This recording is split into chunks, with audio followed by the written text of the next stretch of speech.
interactive and dialogic, and they see interactivity and dialogue as normal expressions. And this implies a departure from the way students may have been taught in various cultures where it's primarily top-down. Focus on 21st century skills. We notice that Generation Z, they value soft skills, regardless of the area in which a student is majoring at university or preparing him or herself for a career. They believe that soft skills are equally as important as contents or methodological skills. In terms of the learning needs, they are focused and they want the goals and tasks to be spelled out clearly, nothing fuzzy, ambiguous. They want to know what's the end point, medium point. They want to know the milestones. They want to be as clear as it can be, the processes, the outcome, the start point, the destination, so on and so forth. Personable learning, right? They're interested in engagement. Hence, they respond well to educators who engage them, particularly on a personal basis, educators who come across as caring, approachable, relatable, confident, and well-organized. Personalized learning, they respond well to teaching and feedback that they can relate to as an individual. How do we approach Gen Z as an educator to support the learning? We provide care, we demonstrate concern for their learning, how they are learning, their learning environment. We provide support and try to understand and respond to their learning needs and goals. And at the same time, students in Generation Z always seek feedback, and we try to provide these on a regular basis with interactions, with detail that are tailored to them as a person.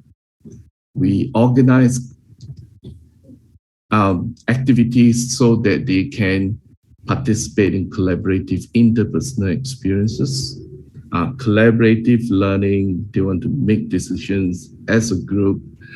They want to engage in debates. They want to discuss. They want to have a say over what they are doing, what they are learning, how they are learning, why they are learning, and what's moving forward, what they can do at the present, to provide them a specific career-focused education. All right, aligned with the Generation Z result-driven personality, human-centric, interpersonal, and relevant education. So understanding or given that framework, what are some of the practical considerations researchers are suggesting that we tried when engaging with Generation Z to be straight to the point, direct, straightforward, and obvious. And if possible, engage social media, the tools that we know our students in this generation value, would use, and rely on. We make them curious, have materials before the class, during the class, to get their engagement. Be responsive. This is a generation that value a high degree of responsiveness. They live by the buttons. And of course, as educators, we are busy people, but we try to give feedback, relevant, appropriate, and at the same time, quickly enough so that they can continue to be engaged in certain tasks. Generation Z learners do not like informations that are hazy, fuzzy. They want certain and they want definite objective information. Appeal to them with benefits. We encourage them, encourage ownership, although they may demonstrate that they would like to make decisions, they would like to arrive at consensus. There's still room for them to move forward by taking on ownership of their own learning. Promote interactivity, which is one of the hallmark of Generation Z in the way they learn, in the way they engage with their peers and those in the hierarchy of authority. Cultivate relationship. So gone are the days when the teacher stands in front of the class, transmit knowledge, talk about things, give out homework, give out marks, and when the bell rings, that relationship within the class terminates. But I think in interacting with Generation Z, teachers or educators, administrators, school leaders would need to consider cultivating a relationship. So it is more than a job or not just job. Finally, despite the observations and literature which we've come across on Generation Z, there's some issues when we try to study the profile of the Generation Z. One of which is, though information may have been published, but I think the profile of Generation Z may differ by different countries, the area, the culture, cities, as these the factors within this variation were likely to shape students despite they being in or outside Generation Z. Additional factors are likely to affect their behavior, the type of education they receive, the type of occupations they're preparing themselves to take on, for example, and also defining generation using the year they're born may not be a good yardstick. So there's a lot of debate on this. Do we profile learners based on the year they were born or based on the kind of behaviors that they demonstrate, or are there any other ways of doing this more effectively? Last but not least, we live in a changing world, pandemic being one of them, and we do not know what teaching and learning will be like. And despite understanding the profiles of our learners, there's no telling how they will behave in response to the events at any particular point in time. And with this, thank you very much. Excellent. Thank you so much for your interesting and thoughtful presentation. I have joining us Professor Nguyen from the National Academy of Education Management in Vietnam, who will be serving as the discussant for this presentation. So I ask that we please welcome Professor Nguyen.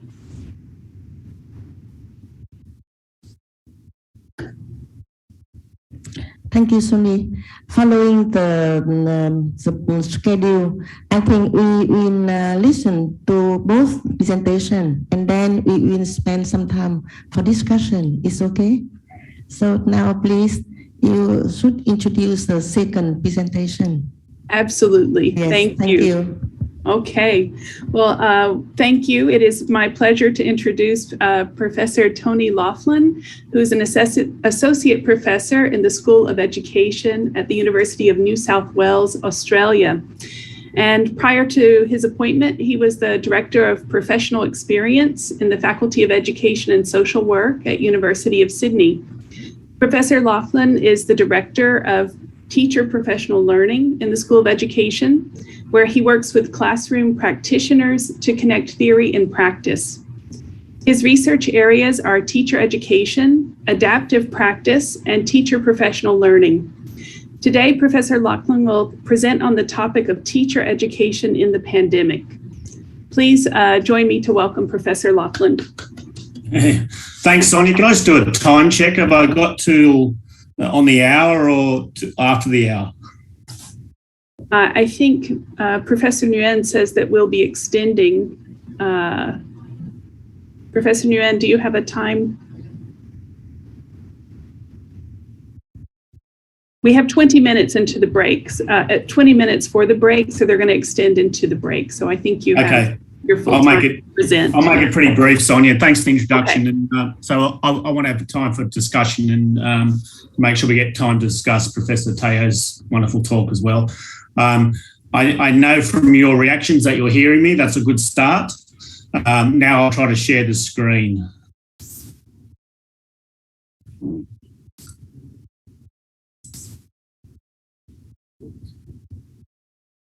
Okay. Can you see that, Sonia? Looks good. Great. I want to say Xin Chao to everyone, all my colleagues in Vietnam. I wish I was in Hanoi at the moment. Also, a very big Xin Chao to my wonderful colleague, Associate Professor Hoa Nguyen, who's also in the audience today. So it's because of Hoa's connection to her colleagues in Vietnam that I've been given the honour of talking with you today. So thank you very much, Hoa. Thank you to Ha, the organiser. A couple of the presenters have already mentioned the fact that this is a hybrid conference. It's also a global conference. So I find it hard to organise a meeting of 5 people of my colleagues in Sydney. So to organise a cross-transnational global conference in 10 different time zones with different presenters with also technological issues is absolutely amazing. So I think you'd be able to get a job anywhere in the world, any corporation with that experience and CV. I'd also like to acknowledge that I'm presenting this from Yuan country, which is, if you get bored during my presentation, you can look up a map of Australia. You can look for Jervis Bay in a little place called Woolamaya. So I'm sitting out in a studio in the backyard. So if you hear a rooster calling, it's out of the back fence. So I apologise in advance. There's also lots of bird life here because I'm in the countryside. I'm also on Yuan country, which is the First Nations people. I like to pay respects to Yuan elders and any Yuan people in the audience today. I also want to acknowledge that Sonia did pronounce my name right, Laughlin, and that means I'm a European who my ancestors came here 150 years ago in chains, and we actually stole the country from the Yuan people. Now, that theft has not been acknowledged in our brief European history in Australia, and it remains one of those big questions about truth and reconciliation that needs to be resolved before we move on.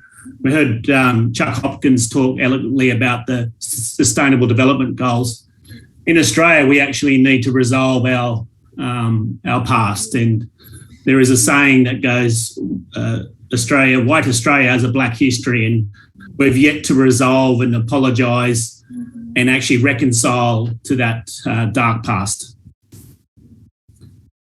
My talk is a little bit different from probably the other talks that have gone today. I know Chuck Hopkins was talking about large global systems.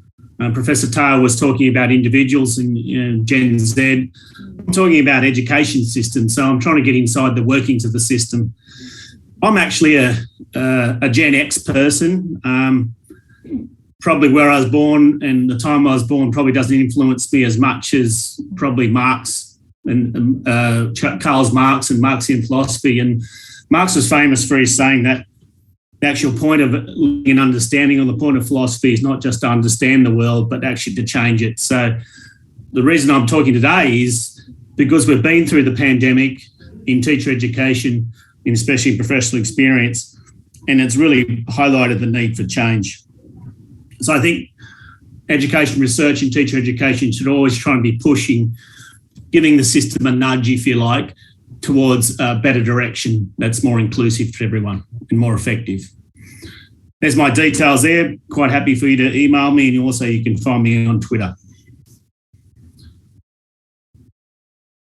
Is the next screen come up all right, Sonia? Yes, looks good. Thank you. I'll just check with the first one. This is how my pandemic panic started. We're talking the first week of February 2020, so last year. I'd just been down for a swim in the morning, I think, because I was living near the beach at the time. Came back because it's summer in Australia in February.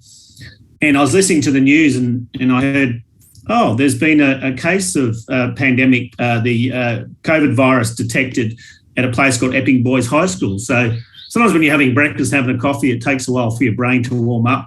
And I went, after about half an hour, I thought, oh, Epping Boys, we have prac students out there from our university. I shouldn't be laughing because I thought, what do we do? It's the first time we've had COVID. It's the first time our students have been in a school where there's been COVID. Of course, so I rang my faculty manager, and it was the first thing I said to her, I said, what do we do? And she said, well, I better check with the university. She checked with the university. They didn't have a policy. They didn't have a process. So we were just, like we always do in professional experience and teacher education, adapting as we went. So this was an extreme example, and it's quite frightening in terms of the health implications, and I'm not taking it lightly, but in professional experience, it's not unusual for every day to come up with something quite surprising with what's happening with your students on prac, because it's real life stuff. There's stakeholders, there's teachers, there's schools, there's systems, there's peoples and families, and you cannot control what's going on in the world of professional experience and teacher education. So you're always forced to be reactive or adaptive in your practice. The Epping Boys High School episode was just the start of it. I thought that was bad enough back in February, but of course the pandemic rolled on through Sydney in 2020, and we've had a second wave in 2021 where we've had a full school term off, 10 weeks where schools were closed. And obviously that had a major impact on teacher education in this state. And at the same time, in the state of New South Wales and across the Federation of Australia, there are chronic teacher shortages as well. So the fact that our students cannot complete their necessary professional experience and by default finish their teacher education course, it means that the teacher shortages are being exacerbated. So we're calling on help for our colleagues in Hanoi. If you've got any extra teachers, can you send them out here quickly? As long as they're as good as Hoa Nguyen, we'll be happy. Okay, this is my little diagram about what work integrated learning has looked like over the last 2 years. Work integrated learning is another word for professional experience. So that the generic term these days across all faculties is work integrated learning, which is quite self-explanatory. So we have a plan that students will complete their 60 days of professional experience or their 80 days of professional experience, whatever the accreditation requirements are. It's a lovely straight line, the students going straight ahead and getting to the finish line. In actual fact, you can see that the little bicycle has to go through a rocky road, has to go across a rope bridge. They have to do a portage across a river. They go through a thunderstorm. They have to climb up a step ladder to reach the end. And like I said, this was exacerbated during the 2021 over the last 2 years in work integrated learning. But sometimes, and for some of our students, the reality is always like that, regardless of any pandemic. So one of the big points I'm making is that if you've worked in professional experience in teacher education, you know that it's always uncertain. Your life and your work is uncertain, and it's very, very hard to predict what's happening. I'm tying this in with Gert Bester's book about the beautiful risk of education. This is just a very quick summary, so I apologise to philosophers out there, and I apologise to Gert Bester himself for this quite crude summary, but really Gert is saying in this text that it's very, very hard to predict education. You cannot prescribe the outcomes. You can try to prescribe the objectives and your aims, very, very hard to predict the outcomes. And that's one takeaway from this text. The other is that what he talks about is learnification of education, where the whole idea about student-centered learning and learner-centered systems or client-centered systems means that the teacher is just positioned as a cog inside the machine. So you'll see that expressed in different ways in meta-analyses conducted by Professor Hattie from University of Melbourne. He talks about the teacher being the most important influence on student outcomes, the most important in-school influence. Other popular texts and popular writings about teachers stress the importance of the teacher's role. Well, Gert Bester, being a philosopher, takes another look at that conception and says that's not quite helpful, because it's not helpful that teachers are just an instrument within the system, because teachers have their own thoughts and their own ways of presenting the material that they're teaching. And that it's wrong for teachers to be expected just to play their part in the system. It makes you think. Once again, I apologise for the extremely crude summary of Gert's elegant work, but read the book yourself. It actually gives you pause for thought. This is my little go at producing some philosophy or some research, but this is not a system-wide thing, a system-wide endeavour like I'm talking about today. I just researched across 3 years about how teachers adapted in their classroom practice in response to student learning. So my point now is not to promote my book to you. That's the last thought on my mind here. It's just to say that I spent 3 years on a research project that really looked inside the classroom. And my thoughts since I published this book is that I'm better off paying my attention to the system, because our system and maybe many education systems across the world, I'm only aware of a few jurisdictions, so I can't speak for all, are full of many, many good teachers who are adaptive or not, but they're very caring and they work hard and they do their best. It's often the systems that get in the way of productive and efficient and also rich education systems. So don't read this book. Don't read this book. Just take away the point of, there is more to classroom research, there's more to education research than what happens in the classroom. Sometimes you need to be looking at both the classroom and the system if you want to think about change. So now I move the debate to adaptive systems. So in my head, I've gone from adaptive teaching with teachers to looking at what does an adaptive system look like? And I acknowledge up front that this is no easy question, but research should always take on the hard questions. And there are many, many different political views of this as well. And if our country politics has a major influence on what's happening in education, you know that the global education reform movement, the so-called GERM, via the OECD PISA test that Chuck Hopkins just referred to briefly in his keynote, that the politics of international education, or GERM, and the international and national politics has a huge effect on how systems are organised. You can see that systems and the systems I work in have these plans, and they're pretty sure what their outcomes want to be. And these days they're prescribed almost down to results and outcomes, and each school has to add a certain amount of value, which is the words they use, very economic words, on the learning of each student. What I'm arguing here is that what you need is to work from lived experience, which is the top line. You know that you'll come across challenges. In my instance, the metaphor was what happened during COVID and professional experience.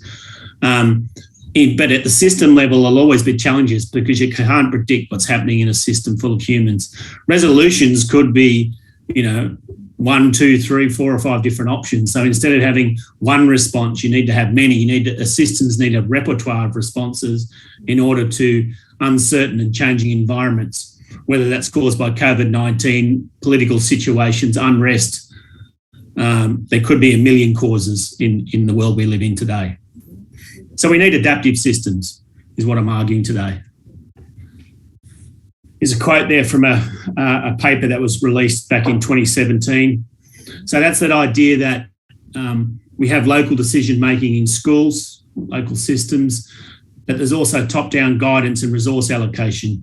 The resource allocation is an extremely important question. I was listening to a podcast from MFD Young yesterday, the sociologist I read originally for my PhD, and he's continued his discussion about powerful knowledges in his latest work. But in this podcast was great. He was talking about the promise we make of a universal education and a powerful, rich education for all actually needs to be followed up with resources.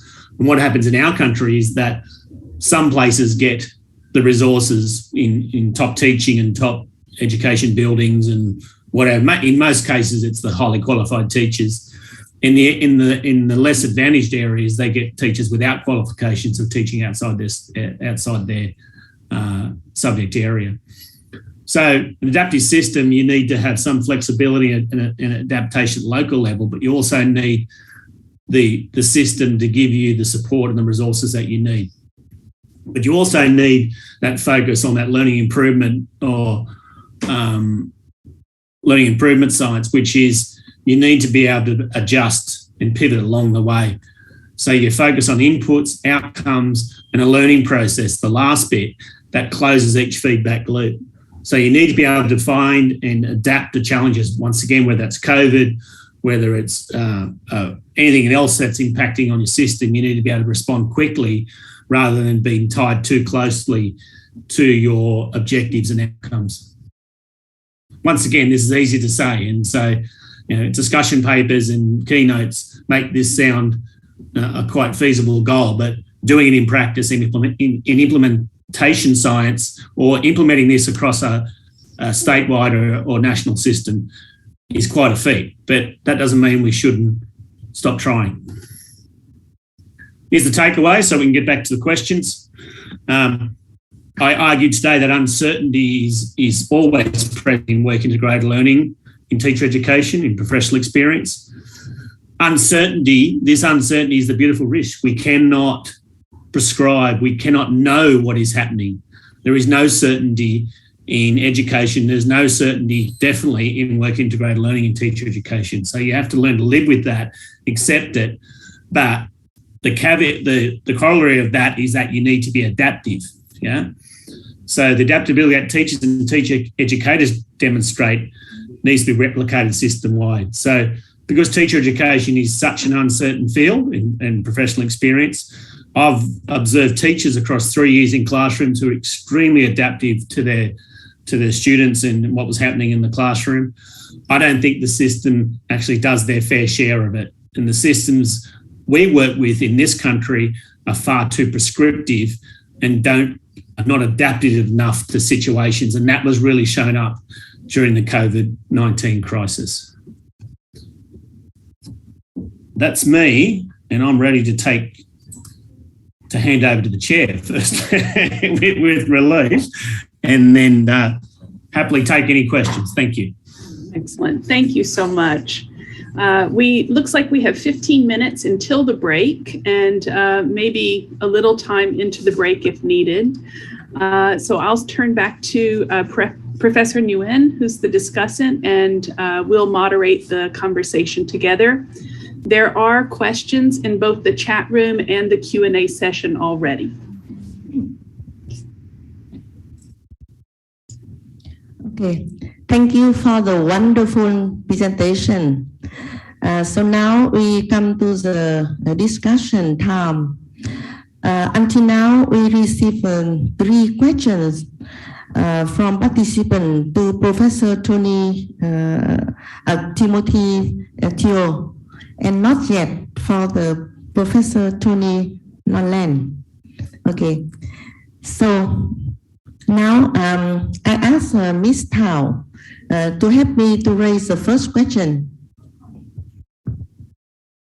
Yeah, thank you very much, Professor Ian, for giving me the chance to show my question. I have one question to Professor Timothy Theo. Thank you very much for your very insightful and inspiring presentation. During your presentation, I'm thinking about our Gen Z students. They seem to be more active than the previous generations, for example, my generation. However, I also realized that due to the cultural impacts, especially in Asian countries like Vietnam, Japan, or China, children are usually taught to obey rather than to question the norms, their belief, or the things happening surrounding them. Therefore, I think even Gen Z in our country, they are still very shy to show their voice or their opinions, and it's very challenging to help them to develop their critical thinking. So I would like to ask, do you have or have you had experience dealing with students coming from Asian countries who seem to be very passive in your classroom? How do you deal with it? Thank you very much. Thank you so much for the question. And I think this is a valid question. It is an observation that many people have made. And these people may come from... Excuse me, Professor Timothy. Would you like to listen 3 questions and then you answer, or answer question by question? I'm afraid I do not have such a great memory, so I'll answer question by question. Okay, go ahead. If that's go okay. Ahead, please. Yeah. Yes. Yeah. Coming back to this observation, I don't... Well, I mean, they may have some literature around observations that children in Asia tend to be less extroverted, less articulate, and are more shy when in classrooms, right? In my experience, having taught in Asian countries and Western countries, namely New Zealand and Australia, I tend not to agree with this anymore. Yeah, because I have been both places performing different roles. So let me just describe some scenario, right?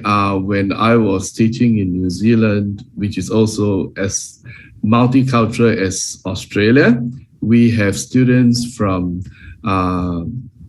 New Zealand, white New Zealand, we have Maoris, the native New Zealanders, and then we have students from other Asian countries. And when they all get together, I think they're equally extroverted, equally eager and willing to share their views, discuss their thoughts, although not at the same level as the native English speakers, right?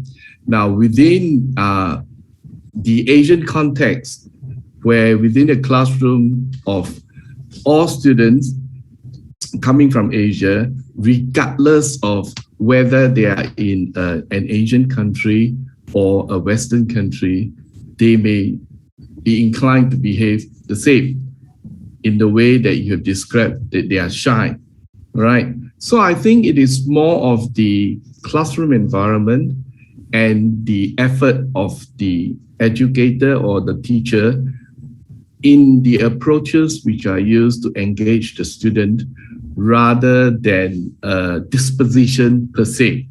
By disposition, I meant it is something stable.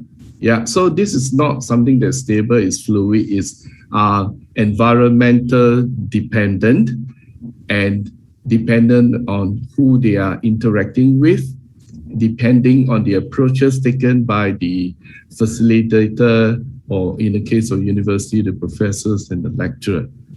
All right, so how do I deal with passive students? Definitely in every class, there will be more active, there will be passive students. I think I will use time and opportunities to be given to students I feel who are less inclined to express themselves. And from the first lesson, I tend to try to identify who these are and consciously work with them and even have conversations with them after the rest of the class have left. And I think I notice over time, these students tend to feel comfortable with the lecturer, with the peers in the classroom. They tend to overcome their shyness to express their voice and opinion. I agree in certain culture or certain parts of the world, students may perceive the environment to be more hostile and suppressive, and this may affect their willingness to express their views. But I think those are not representative of what we see amongst learners in this generation, whether they are in universities or schools in Asia or in the Western world. This has been my experience. Thank you. Okay, thank you, Dr. Theo. I hope that the answer satisfied with your answer. And now you also have another two questions from Miss Anh Lan and Dr. Cẩm Hường, but you answer already on the Q&A. So for keep in time, so I would like to put a question, to give a question to the Dr. Lon Lan. Okay. So Associate Professor Lon Lan, you have two questions, but I would like to give you the first question. Your view about the teacher-educator adaptability in the pandemic and how to support them to be adaptive. Yes. Is it clear? Yeah, I know. Because I know who asked that one. Because my colleague was asking me that question, so that's all right. No, I will answer it in a minute. I actually really like the question that is in the chat about Biesta's book. It's about sustainable development education in Vietnam.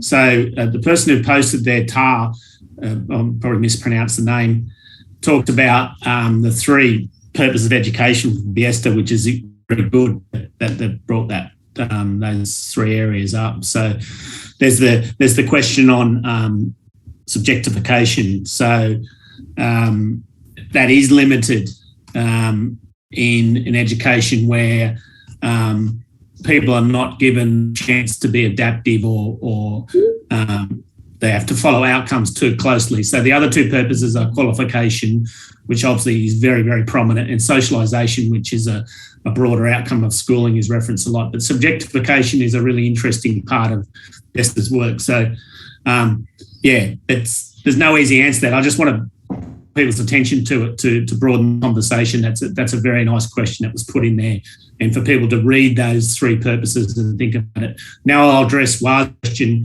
This is a good teacher education question, which is, when you're training someone, do we do a lockstep thing where we say, in some countries, the first thing you need to do is behaviour management, how to manage a class and how to run a lesson plan.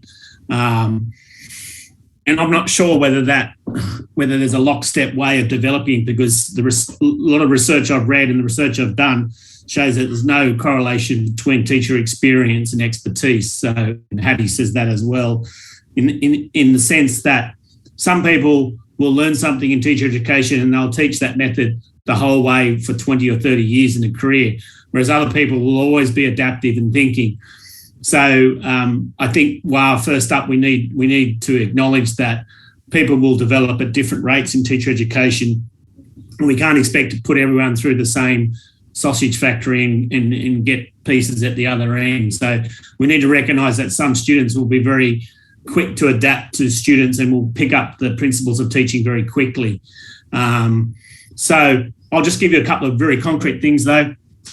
I reckon lesson planning is a really good place to start. Oftentimes the first time you do a professional experience or a demonstration or observation lesson, there is a certain way of writing a lesson plan. I think from the start, we can write lesson plans that are like if-then statements. So if I teach the kids this, because we're making the assumption that there's all the 20 or 30 kids in the class are the same, if the kids respond like this to this content, then I'll go here.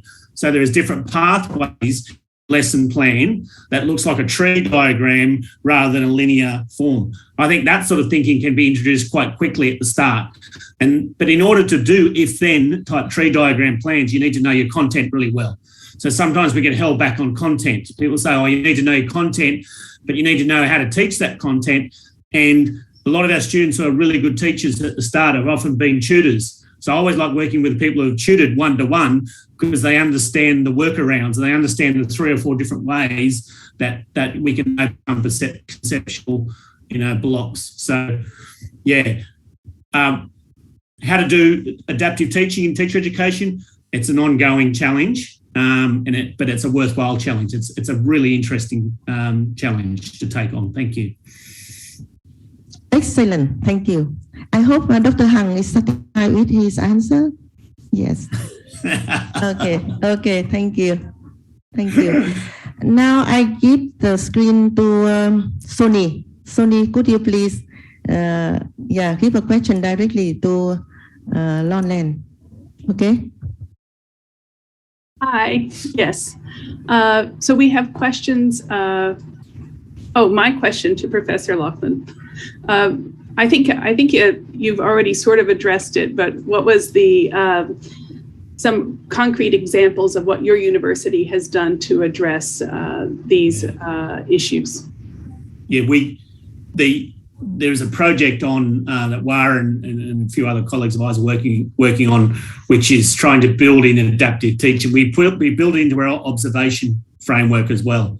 So in their observation framework and their reflection framework, more pertinently, we asked them to reflect on those times and lessons where you had different critical points, and we asked them to reflect on options. So in response to student learning, obviously in hindsight, it's useful it's easy to do this, but I think it's useful for them to look back in their reflection and say, oh, there was a part of the lesson where when you watch a novice teacher work or a teacher who's not quite certain about their work, you can see that they're thinking about it. They stop. I call that the formative assessment part, but they're not sure what to do next. And then you see they push the lesson on, because when teachers are uncertain, they push on. They go, oh, that's a nice question, but it's not in my lesson plan. I'll keep going. I want the next time I to have a pause button in their head. So I use a metaphor of a pause button on a VCR or these days whatever it is, a video, and then you say, if you had a chance to pause in that lesson you just taught, what would you do differently and what are your options? And that fits in with the differentiation, because differentiation terrifies our students, because we say to them, you must differentiate. They go out in their first prac and there's 25 kids and they say, how do I do 25 different lessons for 25 students? And I say, well, oftentimes you'll have 3 or 4 different types of abilities or existing conceptions, and then you work with them, and here are common ways in your method. If you're teaching maths, here's a common way to get over this problem in algebra or trigonometry. Try that one, just like you would if you were tutoring a child one-to-one.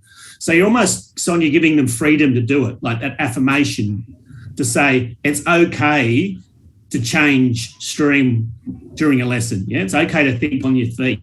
And this goes back to my point about lesson plans. If we really, really focus hard on lesson plans in assignments, initial teacher education, people will fall in love with the plan rather than the teaching. And our students are very, very keen. They'll wait, probably like your students, and they'll do all their lesson plans the night before. They'll be up to 2 o'clock in the morning. The next day they think, I better make sure I teach every part of this lesson plan. And that's not the point. The point is actually to teach the students in front of you rather than the lesson plan. And the interaction between the two is a fascinating thing. When you see it happening in a teacher's head, it's a beautiful thing to watch. But how do we do that as a teacher educators? We need to get much better at actually pointing that out, making them see that, and also giving them the courage and affirmation to make those choices midstream when they're a novice. And lots of opportunities to do it as well, I'm sure. Yeah. Yeah. Amen to that. Well, go ahead. We just in terms of concrete things, like because we couldn't do professional experience in schools, we had a colleague who was doing online tutoring. There was money off the government to make sure students who are not attending schools from different less advantaged areas, to make sure they were getting tutoring. So our students had the opportunity to teach under supervision in a room, one-to-one with students who needed extra work at school. So that was one adaptation, a practical adaptation where they could actually work with students within a school. Yeah. That's really great. Yeah. I do want to note that we are at the time, it's 12:18. Dr. Nguyen, as discussant, do you have any recommendation to continue into break, or should we give a big round of applause to our presenters at this time? What do you think? Okay, thank you, Suni. I think the time is actually is finished for our plenary session. However, I would like to give the last question for one lady. Yeah. So she really want to ask question. So I give the screen to Dr. Hoa Nguyễn. Oh, yes. Okay. Thank you. Thank you. Okay, very short. Yeah, thank you, Professor Yes. Professor Nguyen. And my question to Associate Professor Tony is that, like, I'm so fortunate to work as a teacher educator both in Vietnam and in Australia. The professional experience in the context of Vietnam is quite different from Australia. So I would like to ask you that would you agree with me that more opportunity for pre-service teacher to do the practicum? So in Vietnam we call practicum or professional experience in school will be better. It's not always the quantity, and this is how we got stuck during the pandemic, because our leaders were saying, Tony, you must have, or your students must have 60 or 80 days. And I said, well, 60 terrible days are 60 terrible days. It's the amount of learning in them. And that's how we moved from, you know all this. I'm not mansplaining to you, I'm sorry. But the reason we went from practicum to professional experience was to say practicum is practicing theory you learnt in university, which is obviously just a very small part of it. Professional experience acknowledge the experience, in total experience, but we're probably much closer to calling it professional learning. So work integrated learning is okay, but that sort of focuses on the learning within the work. But it's the actual quality of that work. So when it works best, Warren, you've seen this in our demonstration schools and our partner schools, it's where the people we work with in schools, the teacher educators in schools, work with us to design courses, work on our courses. We work with them in schools, and there's a coherent, clear message on what they're getting. Our students complain a lot about the disconnected and disparate nature of the course, because one method lecturer says you must teach like this, and then they go in front of a psychology class and they say cognitive science says you must chunk the information. Then a sociologist says the socio-cultural way of teaching is this, and then someone says hybrid constructivism. And they're a novice teacher and they're like a rabbit in the spotlight. They don't know what to do at all, and they don't hear any message. So totally agree. Totally agree that the structure, how provide them a learning opportunity for them, especially in the context of Vietnam, for teacher education program in Vietnam at the moment now, they try to have a lot of reform in terms of providing more opportunity, reflection, provide them with opportunity to be a teacher leader in school or connection with school and community. Thank you very much, Professor Nguyen. Yeah, no worries, Wah. But the one I really think about is observation. Like sometimes we send students out to a school and it's like a long daycare centre. We're sending all our students out to be looked after, and we say, go and observe this. And they don't know what they're looking for. And that's my idea of, like, you need to scaffold the whole operation. I'd much rather give my own half a day and work alongside them or train someone else. But putting a person who's not used to looking and noticing, an observation is a total waste of time, because they don't know what to notice and to look for. Some do, and I'm not saying they're all at the same starting point. But yeah, totally thanks agree. for your question, Barb. Thank you. Sorry for talking too much. I got excited. Okay. I think we need some, plenty of time for discussion, and I'm so happy with that. But we have to stop. I'm very sorry. So now I give Professor Sony Martin for your closing remark of this session. Thank you. Thank you, Professor Nguyen. Thank you, everyone. I want to make sure we have some time for bathroom breaks and coffee. So this was a wonderful first session, and thank you for the really active discussion. Please continue to check the chat room. We have a lot of open questions there, and I believe that Professor Thao and Professor Lachlan can continue to share their ideas there. Right. Thank you, everybody. Okay, so thank you. We have very interesting discussions and very good teachers, so that students ask quite a lot. But we need to obey the school rule. That the break is always important for people. So we have a 10 minutes break, and please return to the room and the Zoom to 10:35. Recording stopped. Vietnam time. So it means it is more or less 10 minutes. Yeah, so please take a break. And for the people here in Hanoi National University, we also have a coffee break outside. And for the people in Zooms, I hope you also can find something for the break. So please return in 10 minutes from now. Thank you.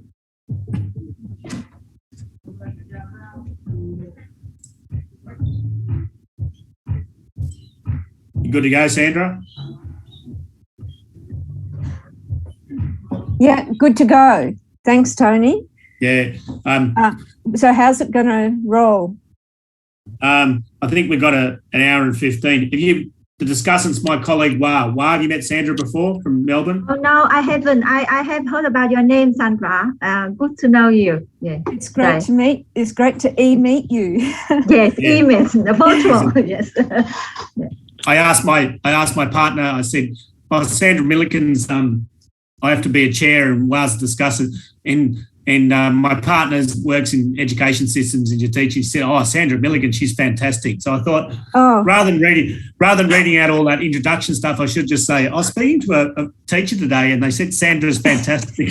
Oh, no, look, please don't sort of set expectations too high. I hate that's putting my weight up too far. No. Sandra, the assessment is always important topic, top topic in to improve any system, any education. So yes.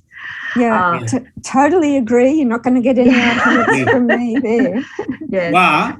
Is this a session an hour and 15? It's confusing a little bit. I think it is an hour and 15. That is what I understand. But I need to check the timetable. So how long? Sandra's really asking around logistics. How long do you want at the end to discuss? And I'll work back from there. Wow. I think Sandra may have 20 minutes. Yeah, I'm thinking 20, Sandra. Is that what you're thinking? Yep, 20 will be fine. Look, I think what you should do is just give me a 5-minute bell or something. I'll go like that. Yes, go like that. Yeah. I might miss it once I get into it. So if I look as though I've settled in for the long haul, please interrupt. But I'll time it for 20 minutes. Yes. I had timed it for half an hour, but I can take some stuff out easy peasy. Yeah. Danny, you're on first, and like Daniella's on after that. Yeah. So, and we'll do the questions at the end, just like in that session. We'll take them both together. Is that okay? Wow. Yeah, sure. Yes, Tony. We need to take together. Just whatever there. Yep. Yeah. Or maybe you can. I can. If I read, I will read the question from the chat if there is, or you can call them. Yeah. Okay. Can I just ask? Can I just ask about? Or we can just initiate discussion.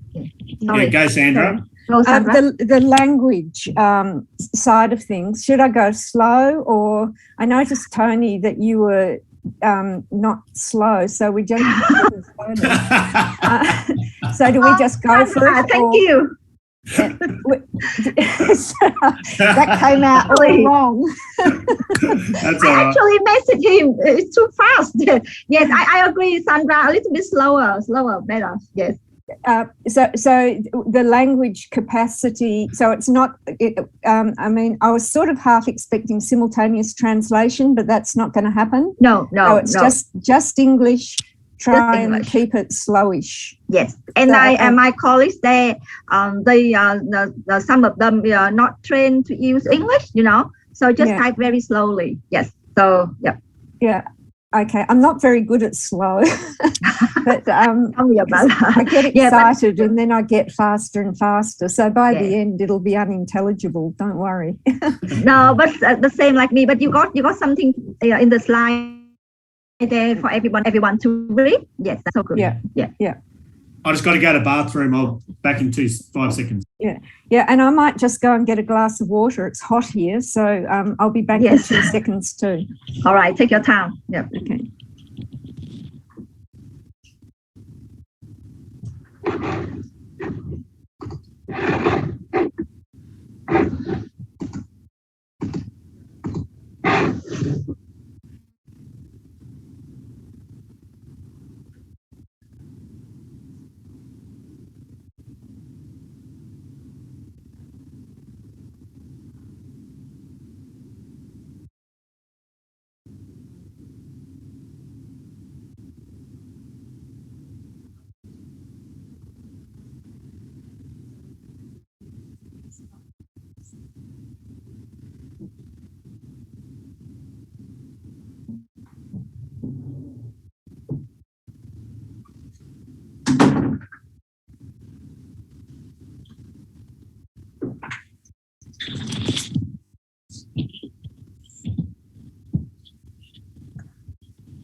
You were making some good points there at the end. I think I might lead with one of them, that Australia is not the same as Vietnam. So even though I'm going to make some comments that derive from Australia, people can make their own interpretations of how much it applies to Vietnam. Yes. Yeah. So that is quite a different story. Even teacher education in Australia and Vietnam, we still have a similar problem, concern, theory and practice connection, but the practicum or professional experience are organized quite differently.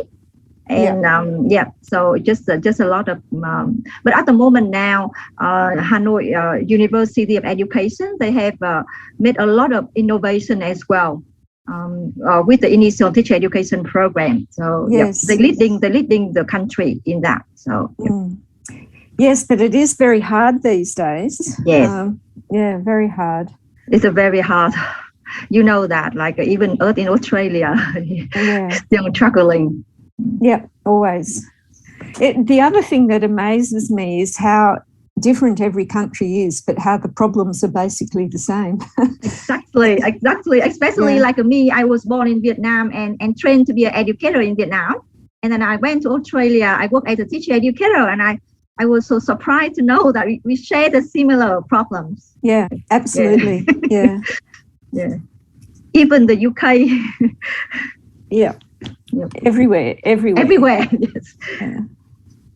Oh dear. I'm looking forward to a break. I don't know. Does everyone else get a break over the December, January? Tony is on holiday at the moment. Oh, Tony, that's not fair.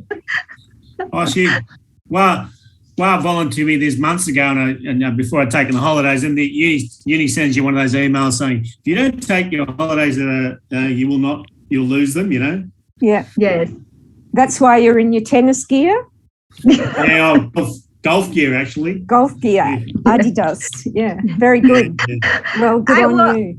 Yeah, I thought that he forgot it, and I was so worried.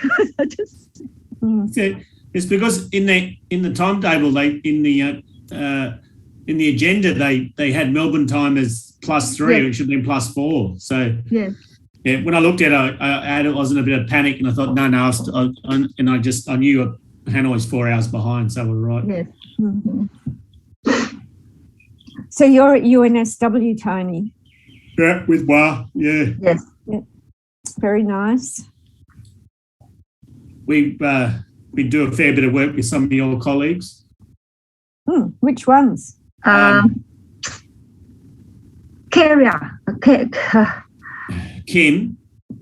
Carney. I work with Kim Carney. Yes, Kim Carney. Who was it, ladies we went away to Noosa with? You went to Noosa? I've been our lot. We're not allowed out. We got a conference there. Yes. It might have been special ed. No, professional experience. Professional experience. Yeah. Like she's just been promoted to associate professor. I was a reference and everything. I've just got a mental blank. Yeah. Oh yeah. Okay. Kira.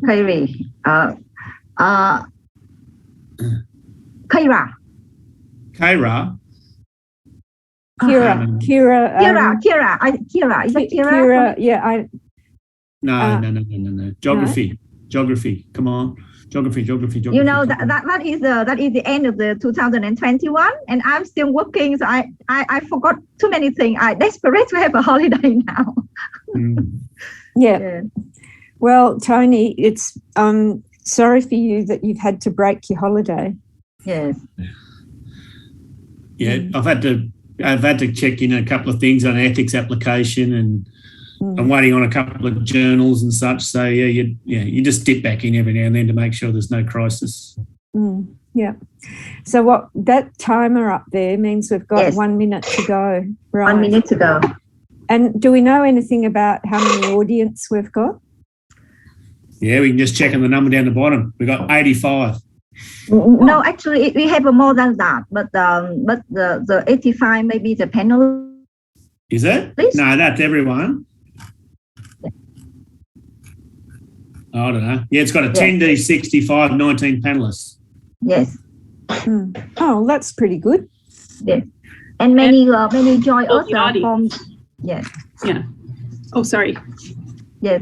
Go ahead, Sonia. Yeah. I was saying, and they told us there are also people joining in the audience. In the audience. Watching on the big screen. So. Yep. Yeah. Oh, yeah, live. Timer's going down, but I just wanted to say hi. Yeah. Thank you, Sonia. You've been doing a great job this morning. Oh, thank you. Yeah. Let's see. So it's over to you, Tony. 1 second. Here we go.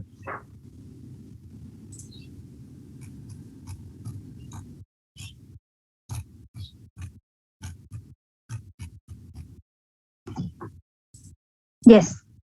Yep, we're good to go? Yes, I think we're good to go. Okay, welcome everyone. This is the second plenary session, is it not? Well, yes, that is the second. Yeah. I can tell because you've got PLE2 _DIS, so you're discussing, so that's good. We have 2 papers today. I can introduce the first paper first, which is on online assessment. This is going to be presented by my colleague Sandra Milligan from University of Melbourne, which is Australia's preeminent school of education. And that's pretty close. I live in a street. I down the coast, and there are a lot of teachers live on the street. It must be just one of those streets. And this morning we're talking about COVID and online learning, and she works with EALD learners, and she says, I've tried lots of strategies, but it always comes back to the assessment. When I set a good assessment and scaffold it, becomes meaningful to them, and they'll do their homework and their learning. So that's a very poor segue into Sandra's talk, which I'm sure is much more profound than that. But Sandra's talking about assessments, but she's talking about online assessments and how to make them relevant and how to make them work. And Sandra has a strong theoretical and practice background in this area. And I also checked out Sandra's background as well. And my partner, who's also a teacher, said, yes, Sandra's very good. I went to one of her presentations before, so she comes highly recommended. Would you like me to read out your full bio, Sandra? No, I don't think you need to do that. Sandra is a wonderful educator, and I'm looking forward to your talk. We've got 20 minutes, and then we'll have Daniella's presentation, and then Awa will be the discussant. Thank you, Sandra. Okay, thanks very much, Tony. That was a great introduction. Now you've got everyone's expectations high. I hope I don't disappoint. And thank you also for saying that Melbourne is the preeminent university. I'm sure you really think that UNSW is, but yeah. So look, can I say also, it's a great pleasure to be at this conference. Many of you probably know that my centre, the Assessment Research Centre, has a history of working in Hanoi and other parts of Vietnam. And my colleague, Cook Nguyen, keeps very close tabs on what's going on in Vietnam. So we're always keen to hear news. So I was delighted to be invited to come here. Discuss via Zoom. Yes, unfortunately in Zoom. In fact, looking at the picture I have with the flowers with the big screen, I think that's where I was in person last time I talked. So it's with some nostalgia that Excuse me, Sandra. Yes. Yeah. Is it very, very nice to hear some voice again? Do you remember me? Yes, of course I do. It is a great pleasure to hear from you. Yes. Yes, so we met Professor Sandra Milliken 2 years ago. She's from Melbourne University. Yeah, she was here to initiate the ELIGE conference, the very first one. But due to COVID, we could not host her lively. But we're happy to see you. You doesn't change much during 2 years. Well, thank you very much for saying that. I'm sure I've got a lot more grey hair, but yes. I'm pleased that you obviously can't see it over the Zoom. Yeah, so please stay healthy, and we will meet soon in the future. Thank you very much. Thank you very much.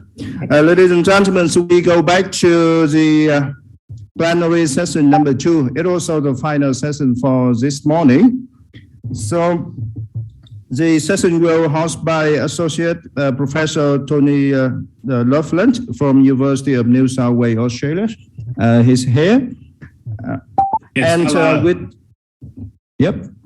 Are you ready, sir? I'm always ready. I was born ready. Okay. And the discussion also next to him, in my vision, next to him, that's on the right for me. Yes. So Associate Professor Nguyễn Hoa from University of New South Wales, also the same university. But are you physically close together or not? Yes, we are so close. Yes. And when we're at work, our offices are next door to each other. We've worked together for 10 years. So, yeah. Okay. Okay. So it means that the chat and the discussion is very close and already ready for the plenary session number 2. So please take your part. Thank you. Thank you very much. Yeah. This is like Groundhog Day because I just introduced 10 minutes ago and then we're starting up again. So I'll probably be worse the second time around. It's my great pleasure to be chair of this session. I don't want to say too much because I want to re-listen to the presenters. We got Danielle Schmeck is from University of Cologne on second, so I'll introduce her separately. But it's my great pleasure now to introduce Sandra Milliken from the University of Melbourne. in my first introduction, I did say that Melbourne is the preeminent graduate school of education. I stick by those words. They're doing great work. We always look up to the work they're doing, and we're inspired by the work they're doing. Sandra will talk for 20 minutes. Daniela will talk for 20 minutes. And then my colleague Hoa Nguyen will be the discussant, and we'll also have questions. So without further ado, I'd really like to open up the floor for Sandra, because I really want to listen to her speak about online assessments. Thank you.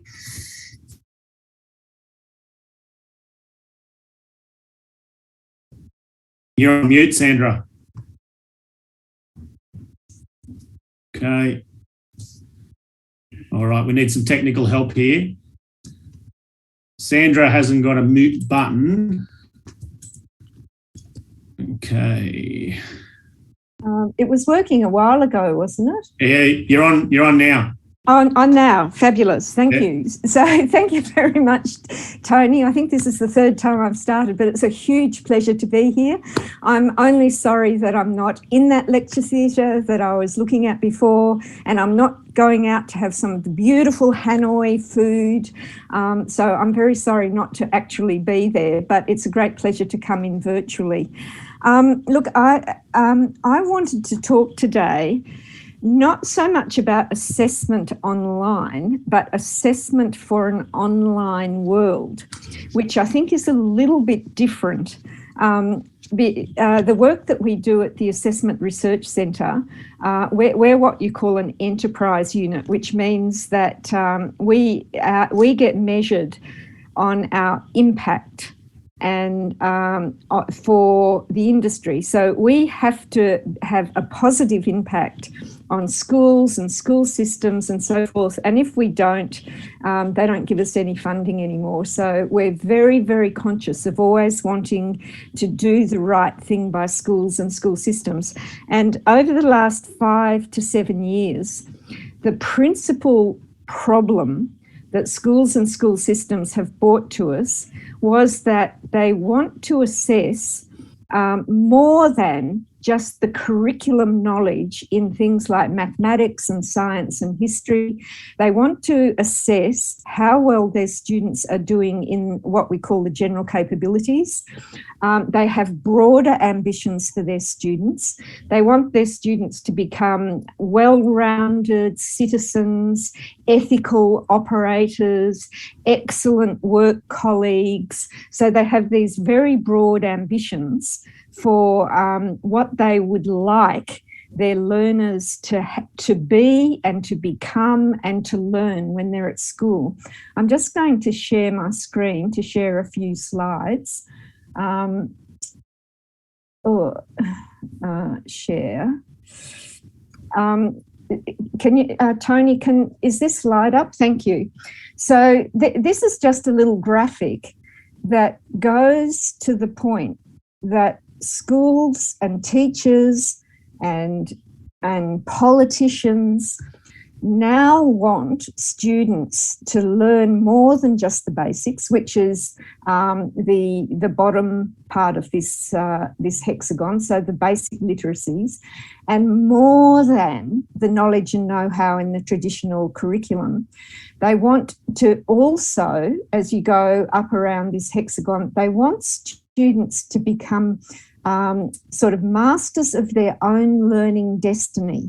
They want them to have agency in learning so that they're not just absorbing what the teachers push into their heads, so that they have an interest in learning for themselves what they need for their own community.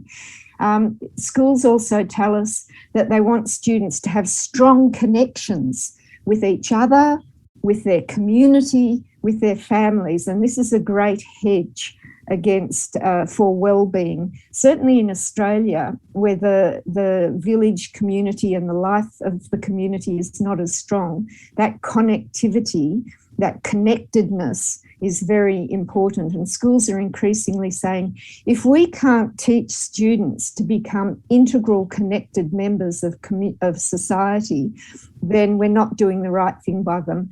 And lastly, there are these things I call general capabilities, really, being able to collaborate to communicate properly, to be a good team player, to be a critical thinker so that they're thinking through the issues that they face. Now, all of these things, all of these, I call them new learning ambitions, have become more central to the work of schools. And schools do a lot about that. You know, their programs change, they have extracurriculum activities, they change how they're teaching.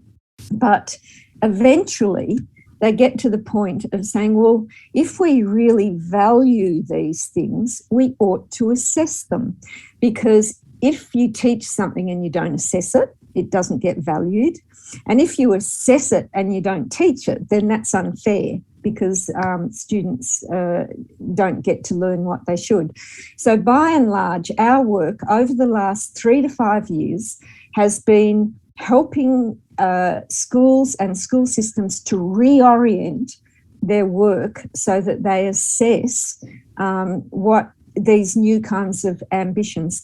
And the interesting thing is, this is more important when students are online than it is if they're in the classroom, because the potential to be disconnected, the potential not to be able to do teamwork, the potential to just do whatever's on the screen is so large that teachers are increasingly seeing that we've got to concentrate more on these things in online than before. Now,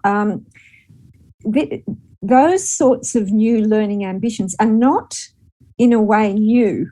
They're called new learning ambitions, but they're not new. This little graphic here is a representation of the Australian general capabilities that have been in our curriculum since around about 2012 and have been talked about since about 1990. So they're not exactly new.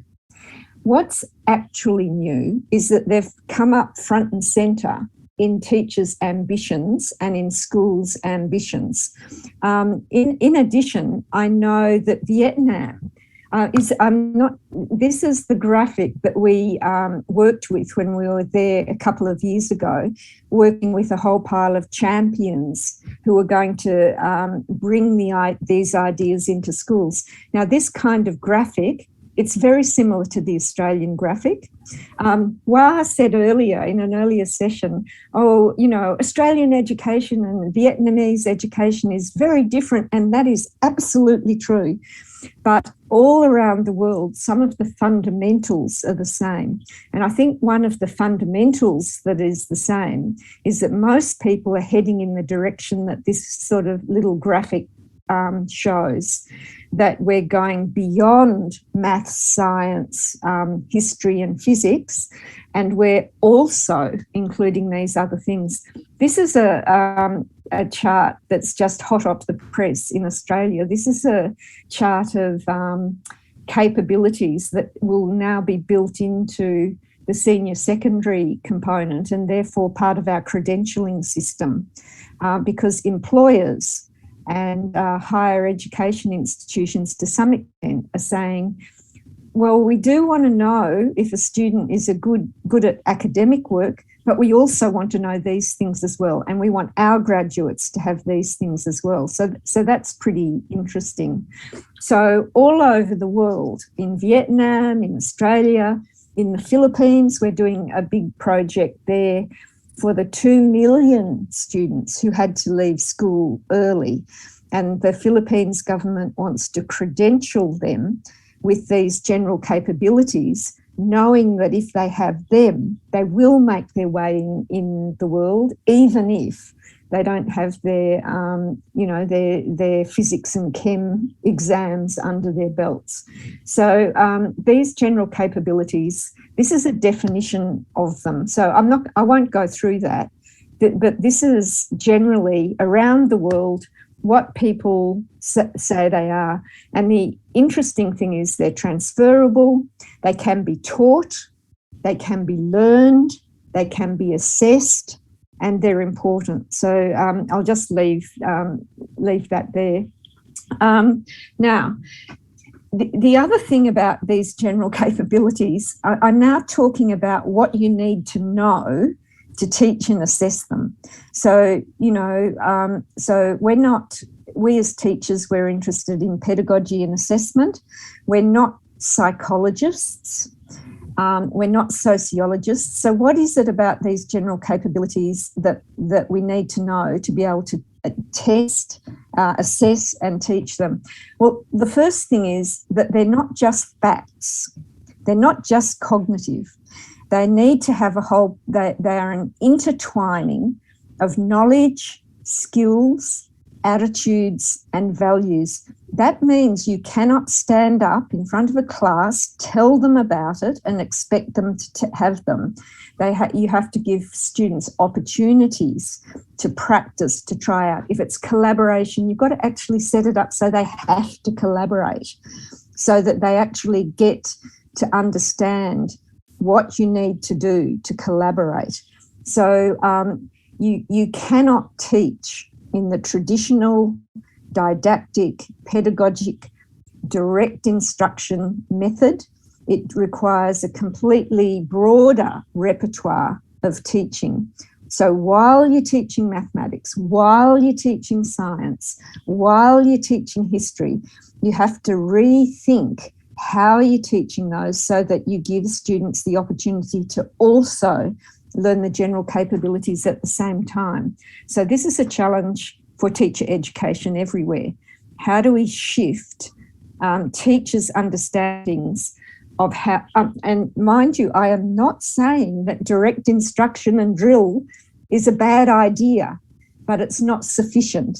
So to get the general capabilities, you need a wider repertoire of teaching skill. The other thing is to teach or learn general capabilities, they're not hundreds of little things that you've got to put together. The sum of the expertise, the expertise is not the sum of the parts. And what we see when we see students developing expertise is that what happens is there are 3 or 4 big shifts in capability. It's not something that you have to hammer every day, every month. So students gradually develop expertise. Like if you're looking at teamwork, they go from just sitting there wondering what's going on. The next thing is they engage, they talk. The next thing is they realise that you're all working together and that there's a group goal here and that you need to work together in different ways. Then they understand that they have to help other people and that the group works together as a collaborative, coherent whole to achieve something. And they're the shifts we're looking for. It's not a difficult thing to do. To actually, once you've got an idea of what the shifts are, you can actually see them fairly easily. So it's not like mathematics where you have to learn how to add with 1 digit, add with 2 digits, add in exponential form, add with this, add with that. So it's a different kind of thing that we're learning. This is where progressions come in very strongly, because if you can capture what those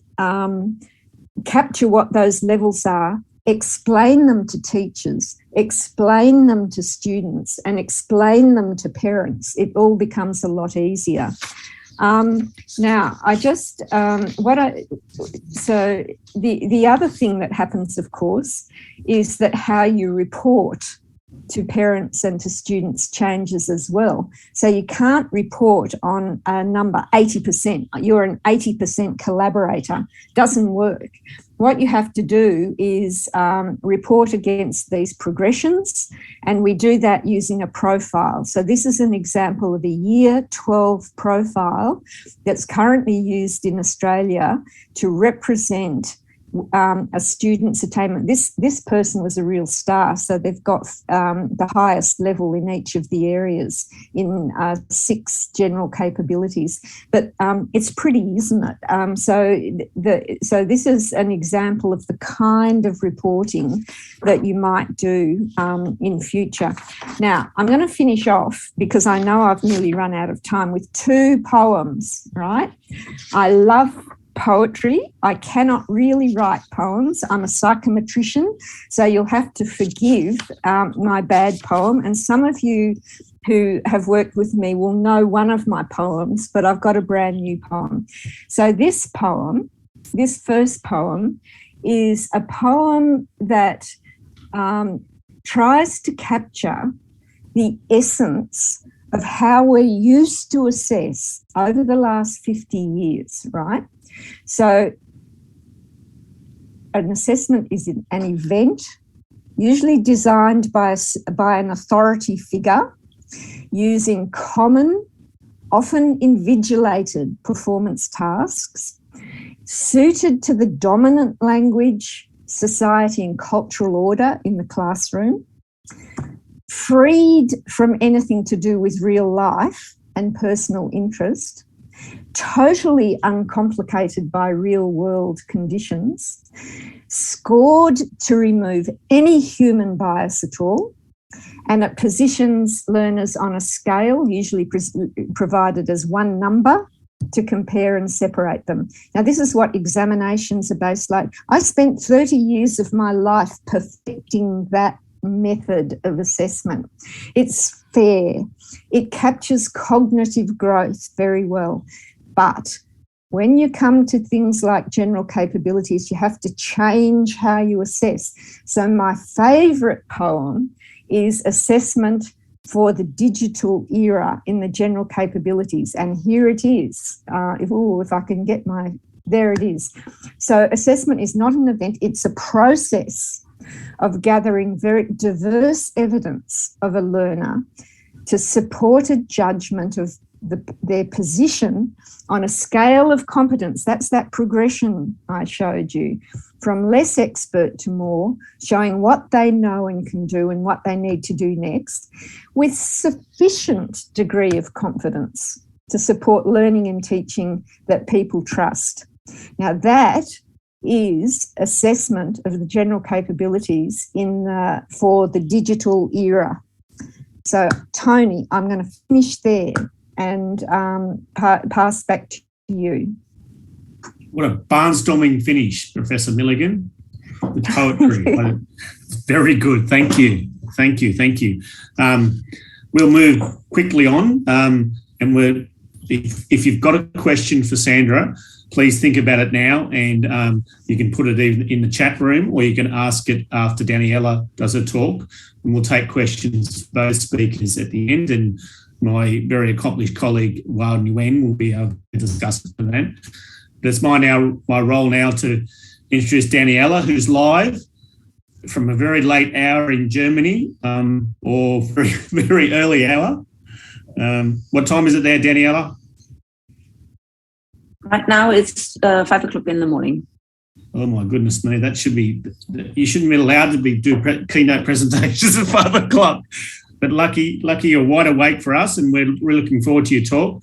I've just been reading the agenda, and I'm really interested in your background as a primary educator and geographer as well. So there's a strong theme about the environment and natural sciences here today. I'm also very interested in the topic of your talk, which is where to next. So after the pandemic and the online materials, what are we going to do in primary education? Because I think it's a very good question. It was a question at the front of our minds this year when we had very young children from all different schools and backgrounds, and Wah's shaking her head there because she had 2 of her own at home. And oftentimes I was in meetings with Wah and she was trying to do homework and set activities. She was being the teacher and the academic and the leader and everything else as well. So I think not only that question about parents and parenting and teaching at the same time, there's also about, what are the appropriate learning platforms for children of that age? So I think you're asking a very good question, Daniela, and I can't wait to hear you speak about this. You've got 20 minutes, Daniela. I'll give you a 5-minute and a 15-minute warning, which is 5 minutes to go. I'll hold my hand up like that for 5 minutes. And then we'll have questions for both Sandra and Daniela at that time. So enough from me. Over to you, Daniela. Best wishes. Thank you very much. First of all, I will not, if you lift up your hand, I will not see because I can't see your faces. I can only see my presentation slides. So I will not be able to react on anything that's going on the room, but please feel free to write into the chat. I hope that I will recognize at least this.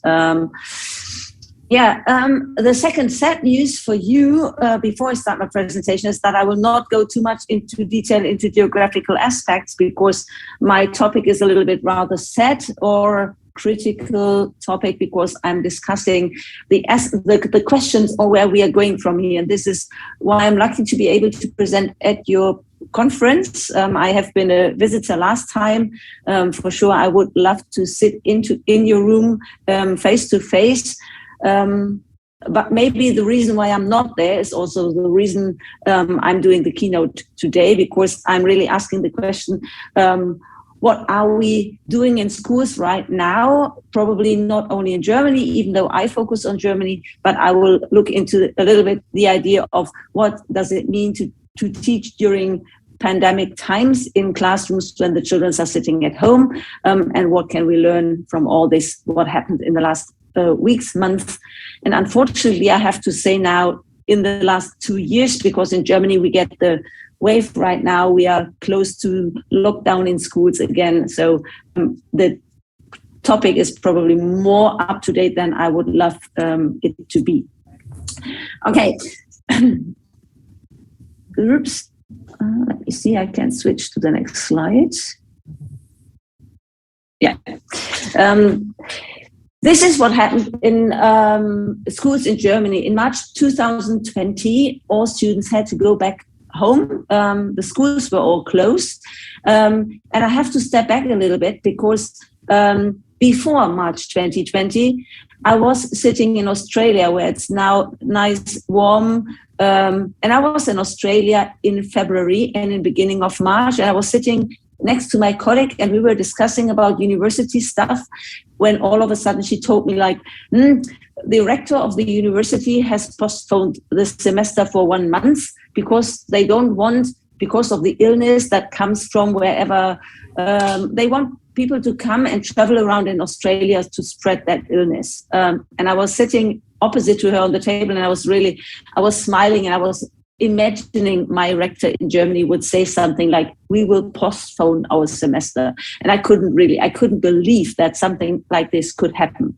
And we were discussing that aspect that I always said, like in Germany, it's a given rule. We are always starting and we would never ever ask people to stay at home, doing homework, home office, doing whatever. Children asking them to learn from home because they can't. No, this is just something I couldn't imagine that time.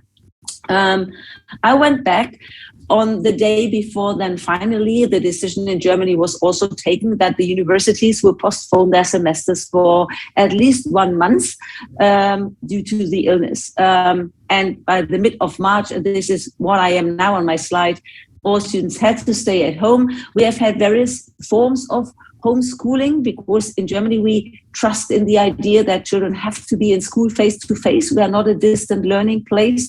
In the universities, we are not distant at all.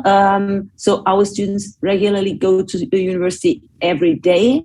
And distant learning is only in special universities. And we only have really, in fact, one that has offered this type of education before. So the same for the school.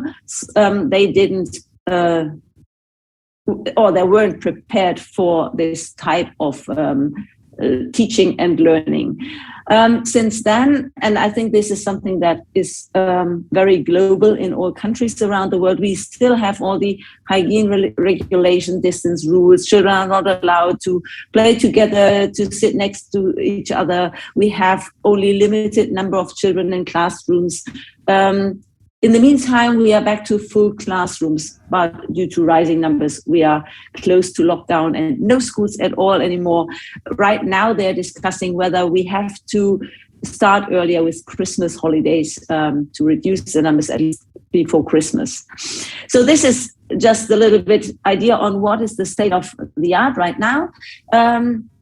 Another thing that you can see is, yes, for sure, due to the as a result of missing face-to-face teaching, we have a lot of digital technologies now that have increased in learning and teaching, so in schools, but also at home, and that's the fact of Corona. And this is what I would like to look a little bit more into detail. So these are the questions that I would like to focus on. I would like to reflect on the digital transformation that has currently taking place in our schools. And I would like to look for what we can learn from what the lessons that we have learned as pedagogy experts, as teachers, as university teacher trainers.